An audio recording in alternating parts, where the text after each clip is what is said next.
Novel نکاح محبت از قلم مریم بی بی، قسط نمبر 23۔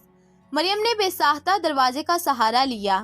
آج وہ کتنے عرصے بعد ان سے مل رہی تھی جنہوں نے اسے پیدا کیا، پالا پوسا بڑا کیا، لیکن احمد جیسے مرد کے ہاتھوں رول دیا تھا۔ ان کے اسی غلط فیصلے کی بدولت ہی آج وہ اس جگہ پر موجود تھی۔ وہ مڑنے لگی تھی جبھی رضیہ بیگم نے اسے پکارا، سنیے بیٹا، ہم یہاں کچھ ڈونیشن دینے کے لیے آئے ہیں۔ وہ آج ہماری بچی کی سالگرہ ہے نا، تو اس کی خوشی میں ہم یہاں آپ کے ٹرسٹ میں پیسے دینے کے لیے آئے ہیں، وہ بول رہی تھی، جبکہ وہ ان کی ایک ہی بات پر اٹکی تھی۔ ہماری بچی کی سالگرہ ہے۔ آپ کی بچی کی سالگرہ ہے، اس نے لہجے کو بدلا۔ جی، آج وہ پورے 20 سال کی ہو گئی ہے، علی صاحب نے کہا۔ کہاں ہے آپ کی بچی؟ وہ اسی لہجے میں منہ موڑے پوچھنے لگی۔ اسے دکھ ہوا تھا، اس نے کہیں سنا تھا کہ ماں باپ تو بچے کو 7 پردوں میں بھی پہچان لیتے ہیں، لیکن اس کے ماں باپ سے اس کی آواز تک نہ پہچانی گئی۔ جی، وہ اپنے گھر میں ہے، وہ بولی۔ اپنے گھر؟ صحیح تو کہہ رہے ہیں یہ کہ اپنے گھر، کیونکہ عورت کا تو کوئی گھر نہیں ہوتا، اس کا بھی نہیں تھا۔ نہ ماں باپ نے اپنے گھر میں جگہ دی، نہ شوہر نے، اس کا ٹھکانہ یہی تھا۔ اچھا، زندہ ہے آپ کی بیٹی؟ یا اس نے بات ادھوری چھوڑی۔ آپ ایسا کیوں کہہ رہی ہو بیٹی؟ ہماری بچی کو کیوں کچھ ہوگا؟ بیٹا پلیز مجھے بیٹا مت کہیے، آپ لوگوں کے منہ سے یہ لفظ اچھا نہیں لگتا مجھے، وہ پلٹ کر بولی، جبکہ وہ اسے دیکھ کر ساکت ہو گئے۔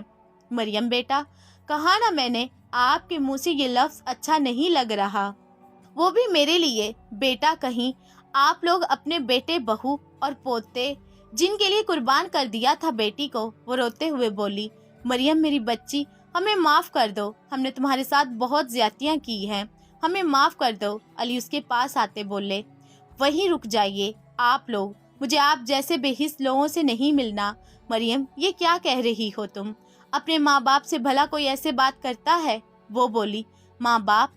آپ لوگوں کو یاد ہے کہ آپ میرے ماں باپ ہیں؟ وہ بولی۔ ارے آپ لوگوں نے تو کر دیا تھا قربان اس بیٹی کو جسے آپ لوگوں پر بڑا مان تھا۔ جب آپ نے بیٹے کو اس کی خوشیوں کو چن لیا تھا تو اب کیوں یاد کر رہے ہیں اس بیٹی کو جو آپ پر بوجھ تھی؟ وہ انہیں دور کرتے بولی۔ مریم ہم مجبور تھے، ہمارے پاس، آپ لوگ مجبور تھے۔ میں مانتی ہوں آپ کی مجبوری تھی میری شادی کرنا، کیا مجھے گھر پر نہ رکھنا، اس کے بعد میرے دکھ دردوں پر میری مدد کو نہ آنا بھی آپ کی مجبوری تھی۔ مریم سمجھو تم منزہ ہمیں گھر سے نکال دیتی۔ اوہ سوری، مجھے نہیں پتا تھا آپ لوگ اتنے مجبور تھے۔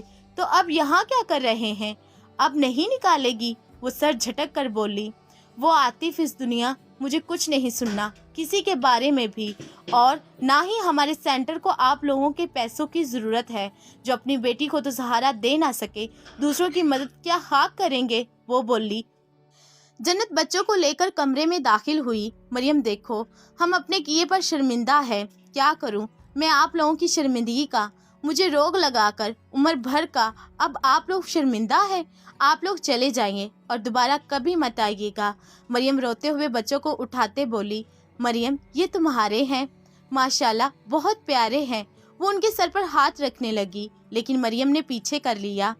جب آپ کا مجھ سے کوئی تعلق نہیں تو میرے بچوں سے دور رہیے۔ مریم ضد مت کرو، چلو ہمارے ساتھ، ہمیں تمہاری ضرورت ہے بیٹا، وہ بولے۔ او واو، ضرورت؟ تو آپ اس ضرورت کے لیے کہہ رہے ہیں؟ کہاں گئے آپ کا بیٹا بہو؟ ان کے ہوتے ہوئے مجھ بدتمیز کی ضرورت کیسے ہوئی؟ مریم سمجھو نا، مجھے کچھ بھی نہیں سمجھنا، سمجھے آپ لوگ؟ اور ضرورت کی بات ہے تو مجھے آپ لوگوں کی کوئی ضرورت نہیں ہے، میں، میرے بچے خوش ہیں یہاں، چلے جائیے آپ لوگ، اس سے پہلے کہ میں اپنی لمٹ کراس کر جاؤں۔ وہ کہہ کر وہاں سے چلی گئی۔ آپ لوگوں نے اس کے ساتھ کتنا برا کیا، اسے زندگی بھر کا روگ لگا دیا، اب کہتے ہیں معاف کر دیں۔ وہ آپ کو نہیں کرے گی معاف۔ بچے ہم مجبور، انکل کون سی مجبوری؟ اگر ماں باپ کو ایسے کرنا ہی ہوتا ہے تو زمانہ جہالیت کی طرح بچیوں کو پیدا ہوتے ہی مار دیا کریں۔ اگر بیٹوں پر ہی قربان کرنا ہوتا ہے تو انہیں زندہ دفن کر دیں۔ آپ کو پتا ہے آپ کے اس غلط فیصلے کی وجہ سے وہ لا علاج مرض میں مبتلا ہو چکی ہے۔ اب آپ لوگ کیا چاہتے ہیں کہ اس کی جو 4 دن کی بچی کچی زندگی ہے وہ بھی جاتی رہے؟ وہ کہہ کر وہاں سے ان دونوں کو سکتے کی حالت میں چھوڑ کر چلی گئی۔ وہ شکستہ قدموں سے باہر کی جانب بڑھ رہے تھے۔ بیٹے کی خوشیوں کی خاطر وہ اپنی بیٹی سے ہی منہ موڑ گئے تھے، اور رات جب انہیں اس کی ضرورت تھی تب وہ بھی ان سے منہ موڑ گئی تھی۔ ان کے ایک غلط فیصلے نے ان کی بیٹی کی زندگی خراب کر دی تھی۔ جنت، کچھ نہیں رہ گیا میرے پاس، سب ختم ہو چکا ہے، مریم ہچکیوں سے روتی بولی۔ ماں باپ، بھائی بھابھی، شوہر، سب نے چھوڑ دیا۔ مریم، پانی پیو۔ جنت سائڈ ٹیبل سے پانی کا گلاس اسے دیتے بولی۔ اس کی آنکھیں رو رو کر سرخ ہو چکی تھی۔ مریم، تم ان لوگوں کے بارے میں سوچ رہی ہو جو تمہاری زندگی سے جا چکے ہیں، ان کے بارے میں سوچو جو تمہاری زندگی میں ہے۔ جنت اس کے بال سہلاتے بولی۔ کیا رہ گیا ہے اب میرے پاس؟ سب تو لوٹ چکا، بے عزت ہو چکی میں، گناہگار نہ ہوتے ہوئے بھی بد کردار کہلائی، کچھ نہیں میرے پاس۔ وہ آنسو صاف کرتے بولی۔ تمہارے بچے مریم، یہ ہے تمہارا سہارا، یہ ہے تمہاری زندگی میں۔ جنت کاٹ میں پڑے 14 ماہ کے بچوں کو دیکھ کر بولی۔ نہیں، یہ میرے کبھی نہیں ہوں گے، دنیا نہیں ہونے دے گی، تانے مارے گی انہیں۔ جب ان کے باپ نے انہیں ماننے سے انکار کر دیا تو باقی کیا بچتا ہے؟ نہیں مارے گا کوئی بھی تمہیں تانا۔ اور جہاں تک بچوں کی بات کہ انہیں تم اکیلی نہیں سنبھال پاؤ گی، اور ہاں، نہیں سنبھال سکوں گی کیونکہ میں چند ماہ کی۔ مریم، چپ کر جاؤ، اللہ کے واسطے ایسی باتیں مت کرو۔ جنت اس کی بات کاٹ کر بولی۔ نہیں جنت، میرے خاموش رہنے سے اگر یہ ٹل جانا ہے تو میں چپ کر جاتی ہوں۔ جنت، تم مجھ سے وعدہ کرو، میرے اس دنیا سے جانے کے بعد تم میرے بچوں کا خیال رکھو گی۔ مریم پلیز ایسا مت کہو، تمہیں کچھ نہیں ہوگا۔ جنت رو دی تھی۔ نہیں جنت، ایک نہ ایک دن تو سب کو ہی جانا ہے، میرے بچے تم سنبھال لینا یا پھر خنسا اور علی کو دے دینا۔ خنسا نے علی سے شادی کر لی تھی۔ علی حنین کا بھائی جو دبئی میں رہتا ہے، اس سے خنسا بھی اسکالرشپ پر لندن گئی تھی، وہیں علی بھی گیا تھا گھومنے کے لیے، تو ان کی وہاں ملاقات ہوئی اور بڑوں کی رضامندی سے شادی بھی ہو گئی۔ لیکن مریم کو یہ نہیں پتا تھا کہ علی ہمنا کا بیٹا ہے، نہ ہی کبھی خنسا نے ذکر کیا تھا۔ ہمنا بیگم نے بھی ان سے ملاقات نہیں کی تھی، بس فون پر بات چیت کرتے یا ایک بار ویڈیو کال کی تھی۔ انہیں وہ جانی پہچانی لگی، لیکن انہیں یاد نہ آیا۔ مریم سے بھی اس کا صرف فون کی حد تک رابطہ تھا۔ مریم نے یہاں آتے ہی یہاں کے نمبر سے اسے کال کی تھی اور ان کی بات اسے لینڈ لائن سے ہی ہوتی تھی۔ اچھا، جب ہوگا تب دیکھا جائے گا، اب تم ایسی باتیں کر کے ٹینشن مت لو، تمہاری طبیعت بگڑ جائے گی، وہ بولی، اور اسے پانی کے گلاس کے ساتھ ایک گولی نیند کی دے دی تھی، جس سے وہ 5 منٹ بعد ہی سو گئی تھی۔ جنت بچوں کو لے کر باہر آ گئی تھی۔ تھوڑی دیر کھیلنے کے بعد وہ دونوں سو گئے تو جنت بھی کمرے میں آ گئی انہیں لیے اور سونے کے لیے لیٹ گئی۔ آدھی رات ہی گزری تھی جب اس کے سر میں درد کی ٹیسیں اٹھ رہی تھی، وہ درد سے لوٹ پوٹ ہو رہی تھی۔ جنت، وہ اٹکتے ہوئے جنت کو بلانے کی کوشش کر رہی تھی۔ جنت گہری نیند میں سوئی تھی۔ جنت، الفاظ اس کے منہ سے ٹوٹ پھوٹ کر ادا ہو رہے تھے۔ اسے لگ رہا تھا جیسے اس کا آخری وقت آ گیا ہو۔ وہ کراہنے لگی۔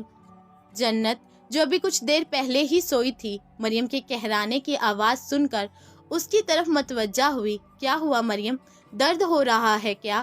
وہ اس کا سر اپنی گود میں رکھ کر پوچھنے لگی۔ مریم نے نم آنکھوں سے اس بات میں سر ہلایا۔ جنت بھاگ کر کمرے سے باہر نکلی اور ریکسیو والوں کو فون کیا۔ 7 منٹ بعد وہ مریم کو سہارا دیے ایمبولینس میں بٹھا رہی تھی۔ اسے سانس لینے میں دشواری پیش ہو رہی تھی، اسی لیے اسے آکسیجن ماسک لگا دیا گیا تھا۔ جنت بچوں کو کسی دوسری عورت کے حوالے کر کے آئی تھی۔ اس کو چیک کر کے دوائیاں دی گئی تھی۔ دیکھیے، اس کا حل صرف آپریشن ہو سکتا ہے، آپ کب تک دوائیاں استعمال کریں گی؟ ڈاکٹر اس سے بولی۔ ڈاکٹر صاحبہ، میرے پاس اتنی رقم نہیں ہے کہ میں اپنا علاج کروا سکوں، مجھے میرے حال پر چھوڑ دے، ویسے بھی ایک نہ ایک دن تو۔ ڈاکٹر صاحبہ، آپ اسے چھوڑیے، مجھے بتائیے یہ ٹھیک تو ہو جائیں گی نا؟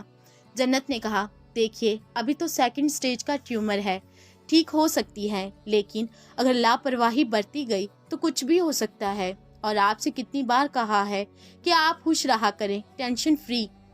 میڈم، میں ٹینشن نہیں لیتی، میں نے خود کو مصروف رکھا ہوا ہے، اور ویسے بھی دوائیاں کھا تو رہی ہوں، وہ بولی۔ مہربانی ہے آپ کی، ڈاکٹر نے کہا، میں کسی ٹرسٹی سے بات کرتی ہوں، وہ آپ کے علاج کا خرچہ اٹھا لیں گے۔